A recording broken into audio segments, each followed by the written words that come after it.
اور وہی تو ہے جس نے 5 آدمی پیدا کیا، پھر اس کو ددیال، ننیال اور سسرال والا بنایا، اور تمہارا پروردگار ہر طرح کی قدرت رکھتا ہے۔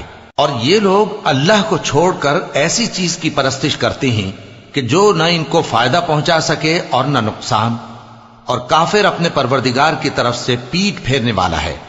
اور ہم نے اے نبی تم کو صرف خوشی اور عذاب کی خبر سنانے کو بھیجا ہے۔ کہہ دو کہ میں تم سے اس کام کی اجرت نہیں مانگتا، ہاں جو شخص چاہے اپنے پروردگار کی طرف جانے کا رستہ اختیار کر لے، اور اس خدائے زندہ پر بھروسہ رکھو جو کبھی نہیں مرے گا، اور اس کی تعریف کے ساتھ تسبیح کرتے رہو، اور وہ اپنے بندوں کے گناہوں سے خبر رکھنے کو کافی ہے۔ وہی جس نے آسمانوں اور زمین کو اور جو کچھ ان دونوں کے درمیان ہے 6 دن میں پیدا کیا، پھر عرش پر جلوہ افروز ہوا۔ وہ جو رحمان یعنی بڑا مہربان ہے، تو اس کا حال کسی باخبر سے دریافت کر لو۔ اور جب ان کفار سے کہا جاتا ہے کہ رحمان کو سجدہ کرو، تو کہتے ہیں اور رحمان کیا ہوتا ہے؟ کیا جس کے لیے تم ہم سے کہتے ہو ہم اس کے آگے سجدہ کریں؟ اور وہ اس بات سے اور بدکتے ہیں۔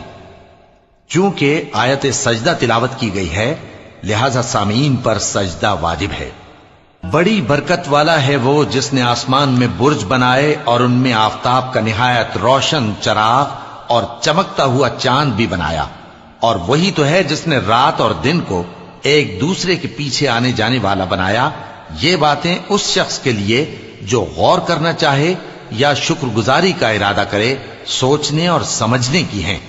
اور رحمان کے بندے تو وہ ہیں جو زمین پر آہستگی سے چلتے ہیں، اور جب جاہل لوگ ان سے جاہلانہ گفتگو کرتے ہیں تو سلام کہتے ہیں۔